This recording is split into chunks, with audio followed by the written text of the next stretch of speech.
আসসালামু আলাইকুম সুপ্রিয় শিক্ষার্থীবৃন্দ এবং প্রিয় অভিভাবকবৃন্দ, আশা করি আল্লাহ অশেষ মেহেরবানিতে সবাই ভালো আছেন।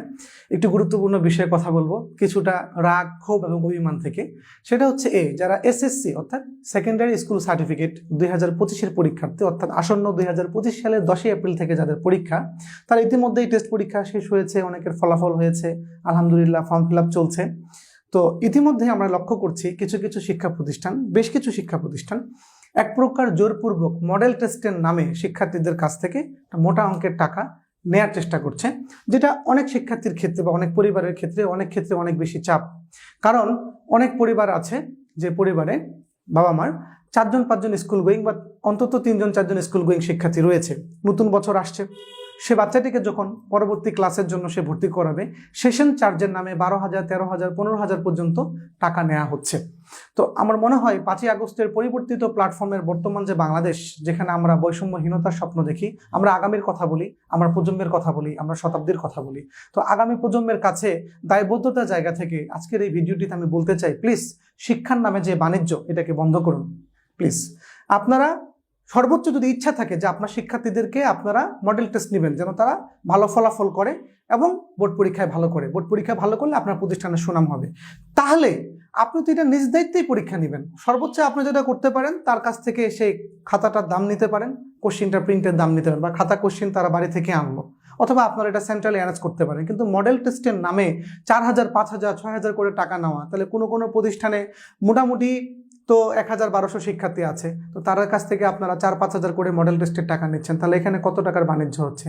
বা এটা আপনারা বলতে পারেন যারা যারা মানে ইন্টারেস্টেড তারা দিবে, কিন্তু আপনি তো জোর করে সবাইকে এক প্রকার বাধ্য করে পরীক্ষা অংশগ্রহণ করা না করলে আপনারা বিভিন্ন ধরনের মেন্টাল টর্চার করা, আপনারা অ্যাডমিট কার্ড দিবেন না, আটকায় রাখা, বা বিভিন্ন ধরনের ভয়ভীতি প্রদর্শন করে এই যে গার্ডিয়ানদের কাছ থেকে টাকা নিচ্ছেন, তাহলে তো আসলে কোনো পরিবর্তন হলো না। এটা তো সেই নতুন বোতলে পুরাতন মদ, অর্থাৎ আগে যা ছিল এখনো তাই হচ্ছে। তাহলে আমরা যে নতুন একটা অভ্যুদয়, নতুন দিনের নবসূচনা নিয়ে, নতুন বাংলাদেশের স্বপ্ন নিয়ে, এই এতগুলো মানুষ শাহাদাতের তামান্না নিয়ে শাহাদাত বরণ করে জীবন দিল রাজপথে, তাদের রক্তের দামটা কি দিতে পারলাম? তারা কি এই বাংলাদেশ চেয়েছিল? এবং আমি সরকারের কাছে অনুরোধ করব বিনীতভাবে, প্রতিটি শিক্ষা প্রতিষ্ঠানকে আপনারা প্লিজ একটা বেঁধে দেন যে এর বেশি সেশন চার্জ নেওয়া যাবে না। একটা বাচ্চা একটা স্কুলে পড়ছে, প্রতি বছর যে সেশন চার্জের নামে 8,000, 10,000, 12,000, 14,000, 15,000 এই অ্যামাউন্টটা নিচ্ছেন, এটা বন্ধ করা উচিত। এটা অনেকের জন্য বার্ডেন। এটা কিসের ভিত্তিতে? এবং তাহলে যদি নেন, নিয়ে আপনাকে খরচটা দেখাতে হবে, আপনি কি বাবদ এই টাকাটা নিচ্ছেন। একটা বাচ্চা আপনার প্রতিষ্ঠানে পড়ছে, আপনি তার থেকে মান্থলি বেতন নিতে পারেন, বা ঠিক আছে আপনি একটা ভর্তির ফি নেবেন বা একটা হলো যে পেমেন্ট নেবেন, সেটা তো লেভেল থাকা দরকার। 12,000, 15,000 টাকা নিচ্ছেন, চিন্তা করা যায়? তাহলে যে প্রতিষ্ঠানে 600 বাচ্চা, 1100 বাচ্চা, 1,000 বাচ্চা, তাহলে আপনারা যদি 12,000 করে নেন, 12 পয়সাও কম নেন না, তাহলে আপনাদের এই টাকাটা কোন ফান্ডে যায়? তাতেও কি আপনারা কোয়ালিটি এডুকেশন দেন?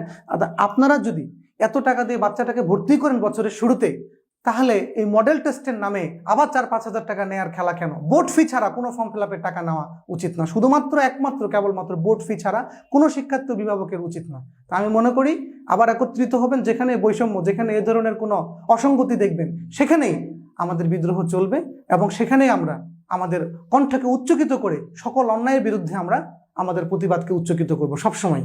কোনো জালিম, কোনো ফ্যাসিস্ট, কোনো অবৈধ জিনিস আমাদের উপর জোর করে যদি চাপিয়ে দেওয়া হয়, আমরা এগুলো সহ্য করব না। বাংলাদেশে কোনো নৈরাজ্য এবং শিক্ষাকে কেন্দ্র করে কোনো ধরনের বাণিজ্য আমরা হতে দিব না, এটা চলতে পারে না।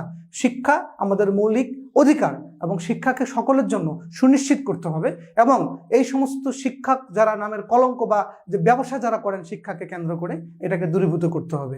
আমরা আর এই সমস্ত কোনো কিছু দেখতে চাই না। তাই আসুন আমাদের কণ্ঠকে উচ্চকিত করি এবং একত্রিতভাবে সামগ্রিক প্রয়াসে এ ধরনের অন্যায়ের বিরুদ্ধে আমাদের কণ্ঠকে উচ্চকিত করি। ধন্যবাদ সবাইকে। আসসালামু আলাইকুম।